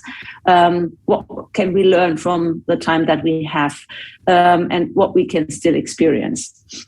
And what will we need for the future? That's probably a question that I can't answer in my presentation, but what I would say, I can at least set some inputs for you to think about. So for you to give you an idea about what digitalization in German schools is, this is just a small overview. You remember in the 70s when computers were not so common, this was what a normal classroom looked like. We have had blackboards, books. We have probably had a television, but not really for using it in teaching. But that was all that was in terms of media available in schools. We have seen these computers, unfortunately not in schools. Most of these technologies, yes, the pocket calculator, that has arrived in schools, but the computers were only used like in special courses for very special children that have had a real interest in computer sciences, but most of the rest have never seen a computer in their classroom. So most of the people that, even if they enter schools now, the university now, they have never grown up with computers. So you can imagine in the early 80s, we have not had computers in schools, or only single devices, and only very special teachers and only limited teaching on computers. Even though we got computer rooms in the 90s, computer technologies or the ICT lessons were still like something, an add-on. We have never had compulsory ICT courses in schools, so that also in the 90s, when the computer became a little bit more cheaper and schools were better equipped, is a little bit, probably the wrong impression for this, but we still have had not really digitalization in schools. And even though since the 2000s, we have things like the iPhone and mobile devices, and even in the 10 years afterwards, when we got even tablets, or they didn't enter into schools, neither in primary schools nor in other school forms. So most of the schools, and I will show you some pictures soon, that has all not happened really in German schools. And I might believe that you thought that Germany is a very digital, high technology country. Yes, it might be in terms of cars, but not in terms of schools. So that's the sad fact from our side. Yes, now we have all these digital devices, and I will come in a second to the question, what are we using them for? So when I said digital classrooms, we do not have that, or digitalization in classroom. This is what a normal primary or secondary classroom looked like before we entered COVID. So we have normal classrooms, blackboards, lots of materials, nothing digital. So that is the normal situation. And we have had studies coming up in Germany. I don't want to go into each of them. You can read them in the paper, but just to give you the idea, we have been aware, or studies have shown and very clearly shown, that the children in their everyday life get lots of access to digital media. But we also found in the studies, lots of results that showed like children have to learn how to handle digital media at home, because in school nothing happens. So they autonomously learned how to use them in better or not good way. So yes, we had to do something, and lots of people, especially in the education area, always said, like, we need digital devices in schools. We also need to implement digital media and digitalization for teaching. But there was still like, people were asking for it, but not really a lot happened. And then by all of a sudden we got the lockdown, and without any preparation we had to do, because there was no way other than digitalization, and that was really the first weeks when we have had the lockdown in Germany. Teachers were traveling around by car, by bike, giving around paper worksheets to children so that they were able to at least do something at home. We are not talking about teaching. They just did something like extended homework. They got lots of materials in the beginning of the week, and they had to bring them back to school to put them in the postbox of the schools for the teachers to hopefully correct them. In many cases, even that didn't really happen perfect. So this is also what you can see when you look into studies that took place in Germany in that time. So you see most of the teacher, 84% stated that they had regularly only used worksheets for distant learning, paper worksheets. Only very few used special videos or additional support for learners. Digital presentations were very rare. Only 17% of teachers used them, and only 14% have used video conferencing tools for all different reasons, either because they were not competent of using them or was not willing to use them, or because of political decisions taken in schools. Some of the schools, especially in our area here, they decided that they will not allow video conferencing tools because that would put up a pressure on those teachers who do not feel competent in doing so, competent or confident in doing so. So they decided, like, we are not doing it at all for the whole school, and we will keep with paper worksheets. That worked for unfortunately, quite a long time. So I know schools where within the first 2 months of Corona lockdown, there was nothing digital, and the children have had no face-to-face contact to their teachers at all during that time. I wonder whether that was the same dramatic situation in other countries. Some other side effects, we have very clearly seen a difference between secondary school teachers and primary school teachers, as you can see on the slide. Secondary school teachers used the materials, even more the digital materials. Elementary school teachers or primary school teachers, they really didn't do it at all, but they also said that they have not used digital materials in classroom before the pandemic, so there was nothing that they could build on. And as a whole, 66% of all schools were, from the view of the teachers, were not really prepared for digital teaching, not prepared for the lockdown, and not prepared in terms of digital media equipment, technical and everything. So they were really poorly equipped in that time. Looking into December, the same study, the same idea, the same questions, more or less the same feedback. Sorry, Danielle, yes. Just 5 minutes to go. I know you can't see my hand, so sorry to interrupt. Yep, sorry. I know.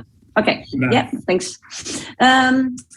Still 61% of the respondents still say it is not really worse. And if you look into the details, like what is the biggest need? So you see there's a big need in nearly everything: equipment at home for teachers, for students, the equipment in school. So more or less there's still lack of everything. We started in 2018. That was interesting enough. Before we have had the pandemic in Germany and in the world, we got lots of funds. You see that it's not that there was no invest in digitalization. We got even more due to Corona. We only spent 500 million euros for ensuring that children have access, so they got digital devices. So if you would look into a school right now, especially since summer last year, our schools have at least something like what we say, it's a carrier with small little iPads. That is the normal equipment of primary schools. At least every primary school has one of these boxes with some iPads in that they can and could use in teaching. But still, unfortunately, these devices have arrived in school, but they are not really used in schools. And the question is why. And I was asking to a lot of teachers, and one of the most given answers was like, yeah, we have the devices, but we don't use them anymore because right now the children are in school and we have no need to do like with Zoom. So we don't need the devices because they're sitting in the classroom. So I was wondering, was the digitalization in schools only to be able to run a Zoom session or a Skype session with the children, or are there any other possible uses that you can make the devices from?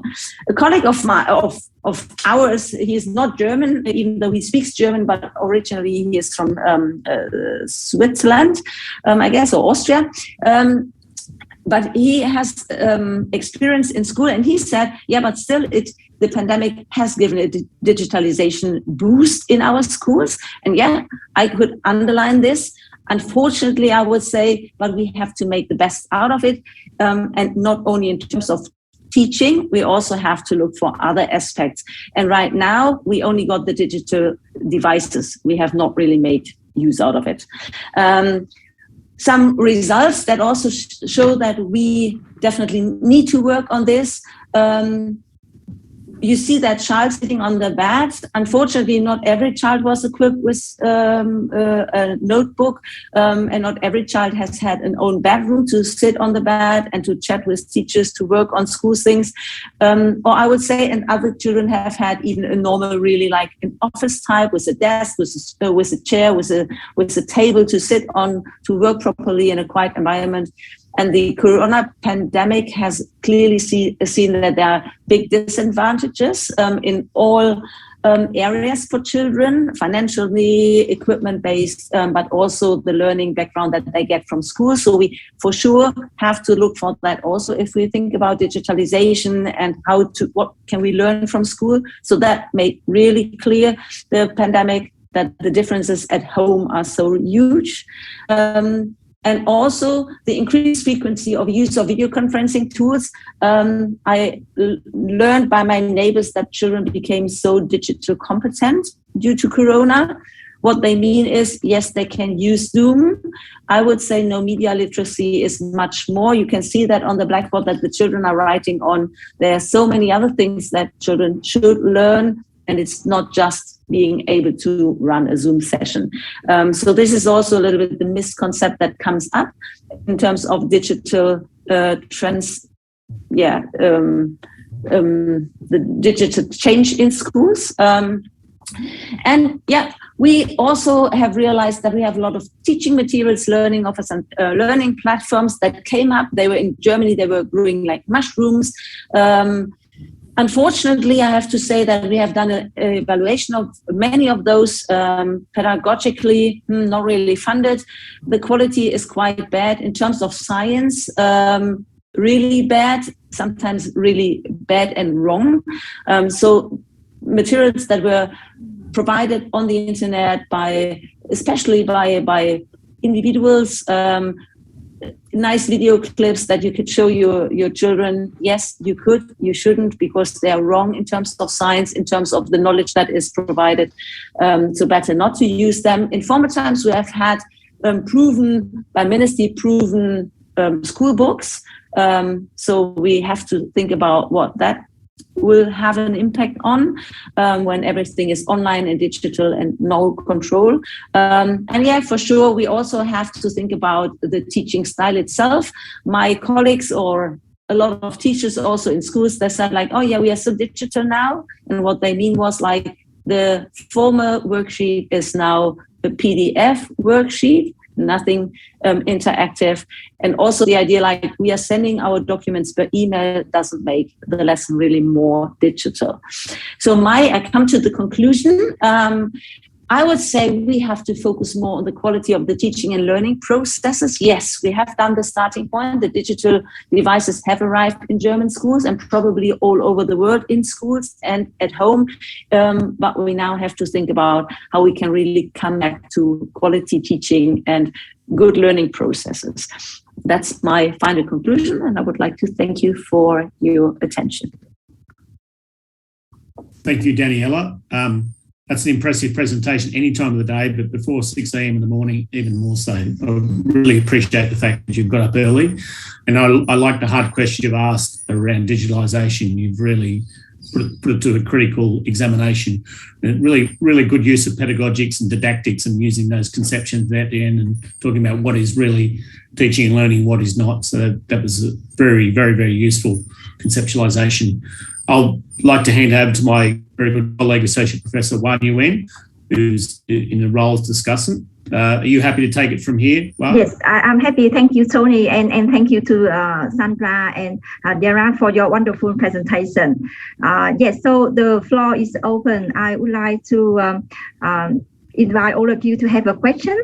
Actually, I see, firstly, maybe we have a question with Sandra first. So I can see Hang from Monas. Would you like to unmute yourself and ask Sandra the question you want to ask here?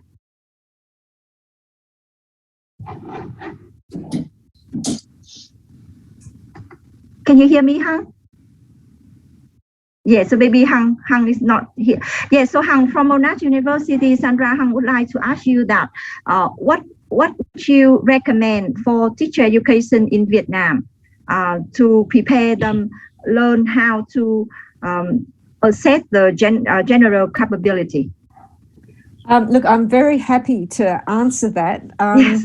And I think the answer that I give to people in Vietnam is exactly the same as as what I say to people in Australian higher education, where teacher training.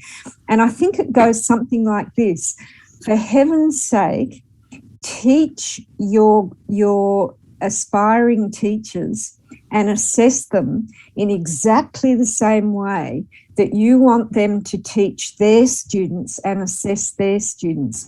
So, you know, in my university, the Vice-Chancellor tells us that graduates from our teacher training course have fabulous general capabilities. They're team workers, they're critical thinkers, they're good citizens, they're high integrity, they're digitally literate.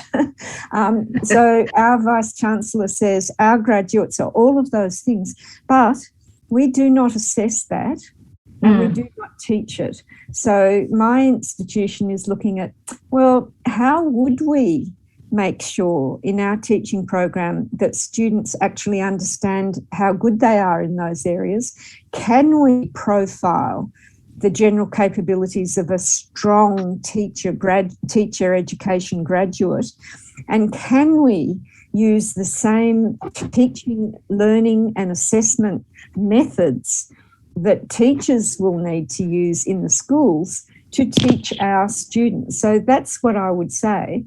And I would also say that that's a big challenge, and that I'd say it's a 3 or 4 or 5 year program for any teacher education program to actually, what is it we used to say? Walk your talk. Walk and talk. Yeah. Walk your talk. And so I think that's the best thing, but I fully understand it's a hard thing to do. Thank you, Sandra. I totally agree with you that is not that easy to answer that question, because we're still looking for all of the way to recruit teachers in our program and how to train them, how to prepare them for the workforce out there. It's the same like in Australia now. We think about cognitive and non-cognitive attribute. So we just at the UNSW, we got a project with our colleague Tracy here. We're working on the non-cognitive attribute of future teachers. So there are some of the attributes that are aligned with what you mentioned today about general capability. So I totally agree that it's so, I mean, like it's everywhere. We expect that kind of general capability, maybe in own profession. Not only in teacher education, because we recently got a project to interview employer in the context of Vietnam about their ability, about how do they accept the employee, and what you present today about the general capability are very similar to what they believe as well. So yes, thank you for that. Just a very difficult question, but I like the idea you mentioned that we need to assess our teacher, our pre-service teacher, our future teacher, are the same way like we assess our student. That is a key message. Yeah. I also wonder if Daniela would think that that's the answer for digital literacy too. If we, teacher educators were taught in a digital manner and assessed for their digital literacy, it might help. Yeah, that is very good question as well. Daniel, would you agree with that? And you have any thought about that as well? Because obviously that we live in a digital world now. We expect the teacher to teach our kids quality teaching, but in teacher education, we also need to kind of train our teacher to use just kind of technology effectively. So what do you think? Yeah. Yes and no. The question is, what do we aim for in the future? My aim, I still believe in the idea that my teaching is face-to-face in university, because I also want the children to sit face-to-face with their teachers in classrooms. So after 2 years of Zoom-Sitzung of 10 hours per day, I do not really believe the idea that I would learn from a TV screen like I would learn in a classroom. And we see it in results in university that the markings are going down because the students are not really actively engaged in the teaching anymore because they're just sitting in front of a screen. So the question for me is like, could we have been better prepared for a pandemic? The funds that we got in Germany in 2018, they have been used. They have not been used quick enough as they should. But what would have been different if the schools in the pandemic, in the beginning of the pandemic, would have had internet access, better internet access, or would have been equipped with computers? The children were at home, so they wouldn't have been able to use them. So even the idea of, the idea every child has a computer, that is just a nice shiny idea, and I would love to see that every child has good access to digital media. But we have children that live together with families where 5 children are in one family sharing 2 small bedrooms. They have internet connection, but what is that worse if 2 children are sitting in the same room trying to follow an online course in school? So the question for me is not just what are we training our teachers for? Can we really do a perfect COVID situation thing that might work for wealthy areas in Germany, but not for the hotspot areas where really high buildings, not much space, no single bedrooms, a lot of noise, crying little babies in the background. How can you provide a learning environment for children? But yes, I agree that we have to already in universities or already in schools or probably even in kindergarten, we have to deal with digital media. We can't just always talk about them and not using them in the way that we later want people to use them. So yeah, we have to start in schools, we have to start in universities, but it's a little bit this egg and bird thing. What is first? I think that we can't wait the egg to be, what do you say, lay the egg or give the egg? I don't know. We can't wait. We have to start on all different areas. Teacher training, in-job training. But do it in the way you expect them to do. I can. Tôi nghĩ rằng các bạn nên. Thank you, Diana. I just wonder that how teacher education. Làm giáo viên. Sorry. Okay, Diana, I just wonder that how teacher education in Germany prepare teacher for digital literacy. Do you have any inside information about that? Yep. Oh yeah, because we are training the teachers. I'm doing that every day. It very much depends on the university. It very much depends on the subject you choose. It depends on the colleagues, the professors you have in university. I can tell you my students from the first semester, from the first course, from the first day when they enter university, they learn about digital competence for themselves, but also for how to teach it in school. But I also know colleagues of mine that work in universities, they do not have digital equipment in their institutes for themselves, proper ones. They do not have funds to pay for digital. And it might be that they educate students in university that have no access during their university. They have it for their private use, but they will not in the university learn how to use them because the university is not equipped. So we have a big difference in that also still. Yeah.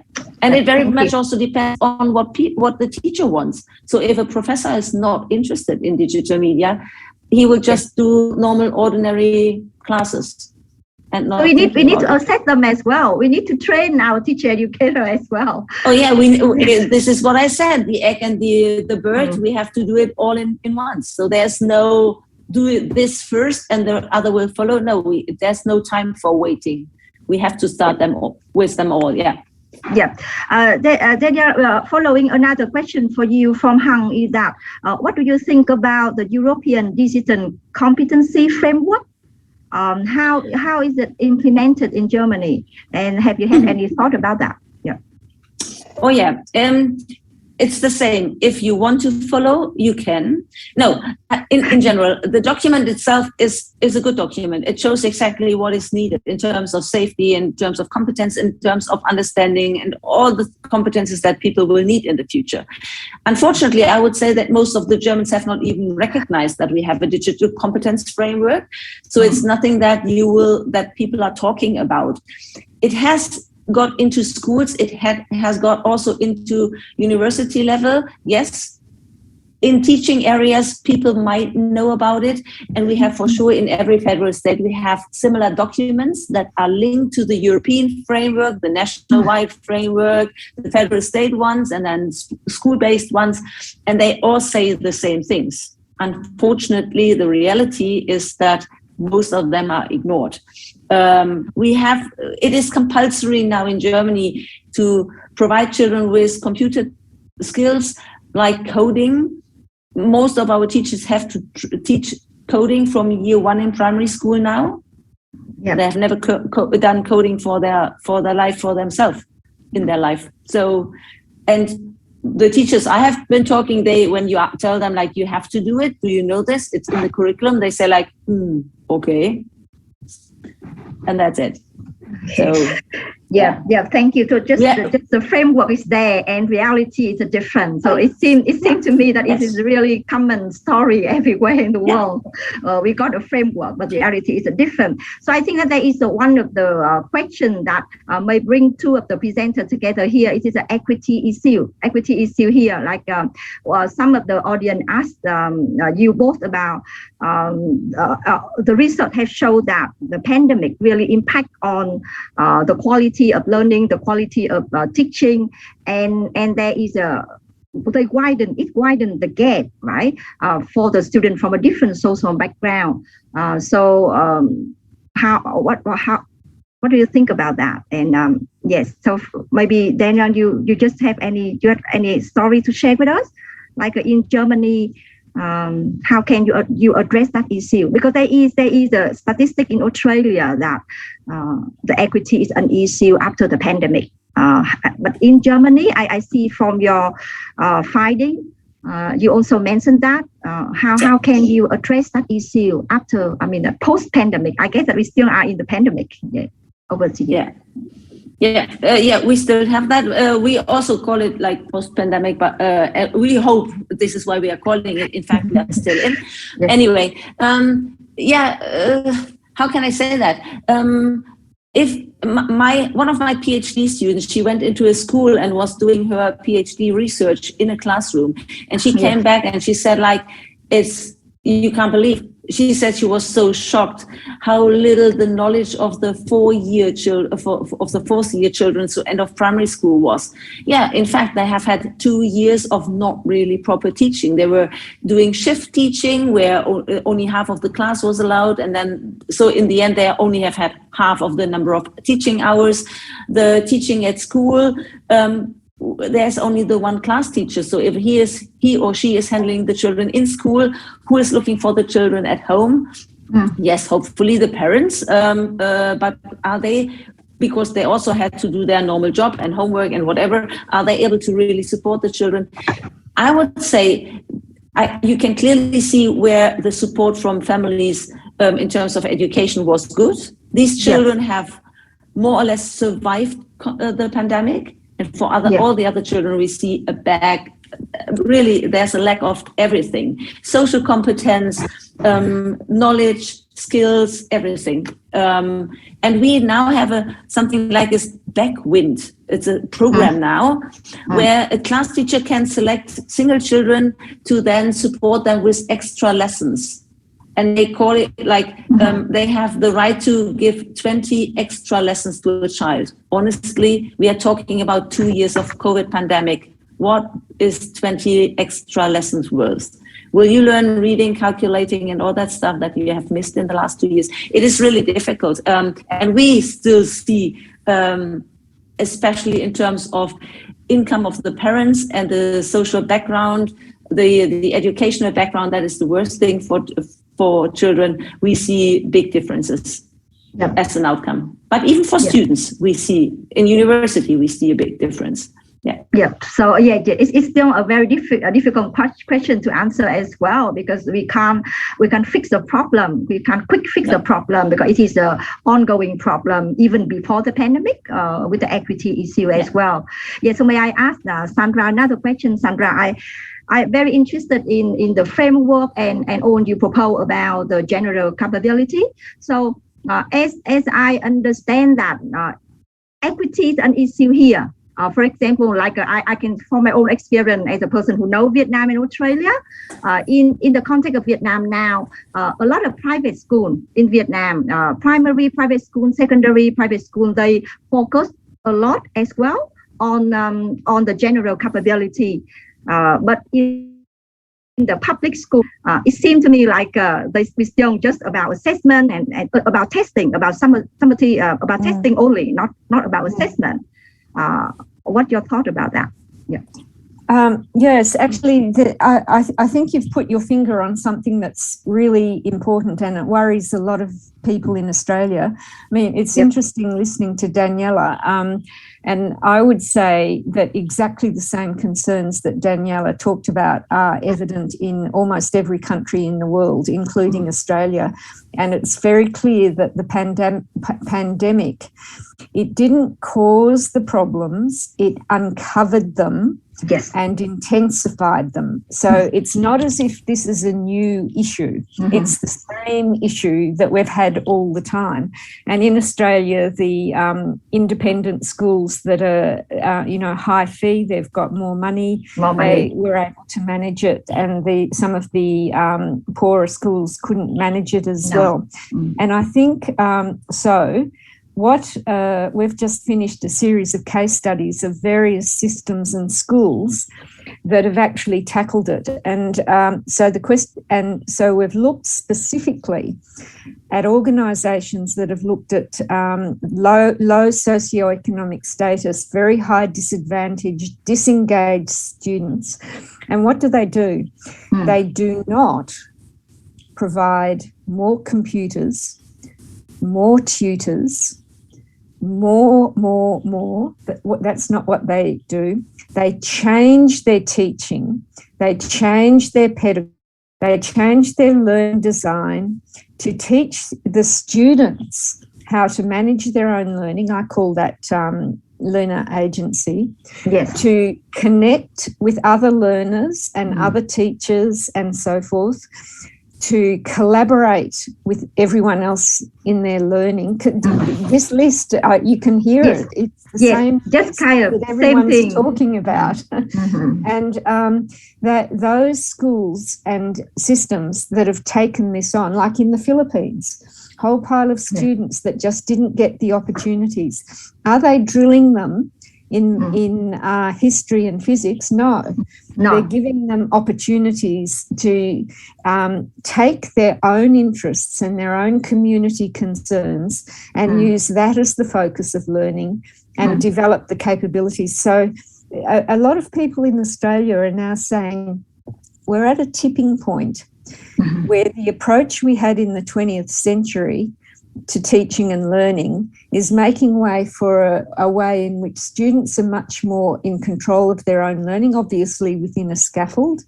And that this, we no longer wait for disadvantaged students to learn these things by osmosis or by something they're doing outside the school, but we're taking it inside the school so that they know about it and it's successful. So I'm optimistic that this is a way to go and that it will be good for equity in the long run, but that's still to be seen. Yeah, that's still a very hard question to answer as well. Yes, so it's still going on, but we are aware of that. We are aware, but again, it come up again about innovation in pedagogy. How can we train our teacher who ready to really implement that, who really understand about what is important for our generation, for the next generation, and it's, because I still remember, reflect my old time. When I was in Vietnam, I was born in Vietnam. When I went home, my parents always asked me, how many marks have you got today? Yes, and then when I have a children here in Australia, I change the question. I just say that, what have you learned today? And it seemed to me like a profile, like a learning profile is also important as well. Can I just share with you one little phrase I heard the other day from a person who said, what we're doing is changing the question. The question used to be, how good is this student? So your parents were wanting to know how good you were, and changing it to how is this student good? So it's trying to find the strengths in each student and bring those up. And I think that's, a 21st century, there's diversity, there are opportunities everywhere. So we need to find how is a student good and boost that up, not define narrowly and find out how good the student is on those narrow things. That totally agreed, and we have a multiple intelligence as well. Just not about mathematics or English, it's just a multiple intelligence, and we can show. So I think that it's wonderful to hear your thought about some of the issues which are very interesting to me, Tony, and the audience here. So I will hand over back to Tony to thank our presenter today. Thank you, Sandra, and thank you, Daniela, for approaching some very difficult topics that there's no easy answer to. But I like the scholarly way you both presented your topics. And you're also very open to questions and ideas. So I'm sure it was very generative for the whole audience. And I wish you all the best for the continuing work in two areas that are obviously not going to be fixed by the click of a finger. So you've got monumental challenges, but I'm sure that both of you are up to it, and I wish you well in your scholarly research. Thank you, Dr. Nguyen, for your excellent work as discussant. Oh, my great pleasure, and thank you both. And I don't know what is next now. It's cup of tea time, isn't it? Is it cup of tea time? Is that right, Thảo? Definitely time for going back to bed. Yes. Then you go back to bed. Yes. You're right. Yes. So hard from Europe. All right, Thảo, what we do next now? So thank you. Yep. The master of ceremony is saying. Yes. Yeah. Yeah, great. So thank you, everyone. You're allowed to have a cup of tea.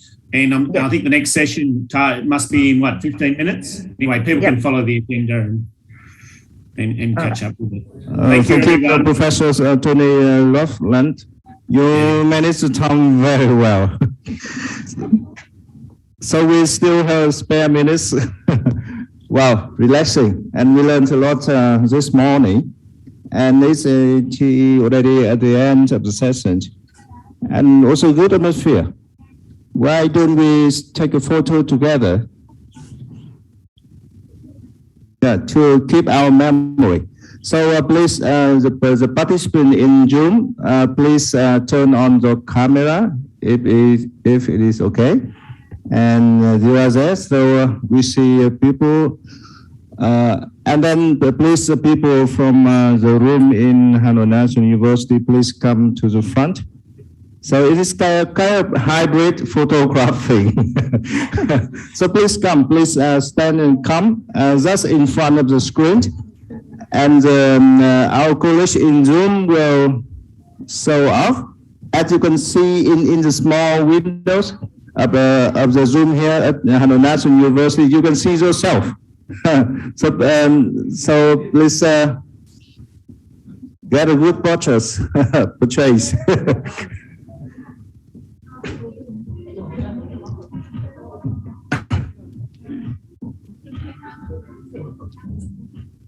Okay, so thank you, Professor Hopkins. You were here.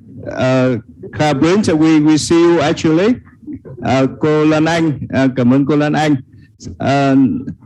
And Mrs. Choose from Nanyang, I wish you so good. Keep that post.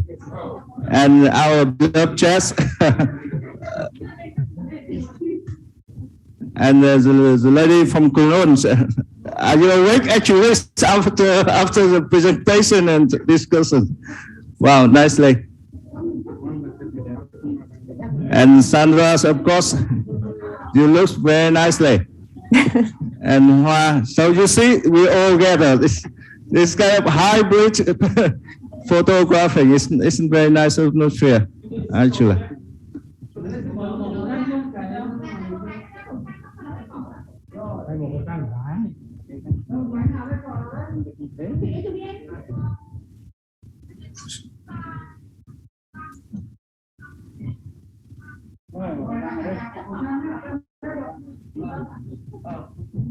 So they say there's one with mask and one without the mask.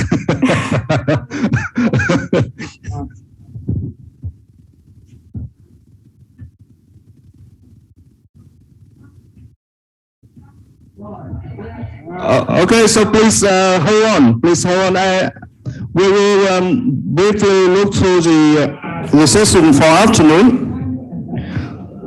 So, ladies and gentlemen, so in 1:30 in the afternoon, Vietnam time, and it's still okay for Melbourne. It's 2:45 for Frankfurt. For Melbourne, it's a little bit late, but still okay. It's 4:30 in the afternoon. And for European time, it starts of the morning, so it's more convenient than our colleague from Cologne. Yep. So it started 1:30 Vietnam time with the plenary session number 3, and then by the end of the afternoon, we have quite many parallel sessions. Session number 1.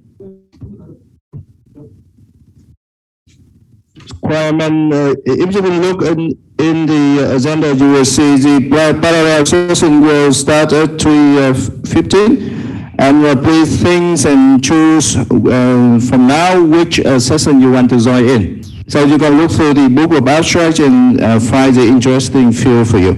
And please do not forget the Zoom IDs and passcode for each session. So thank you, everyone. Wish you to have good lunch for Vietnam time. And all of you, so please meet each other at 1:30 in the afternoon Hanoi time. So see you. See you. Bye bye. Thank Bye. you. Bye.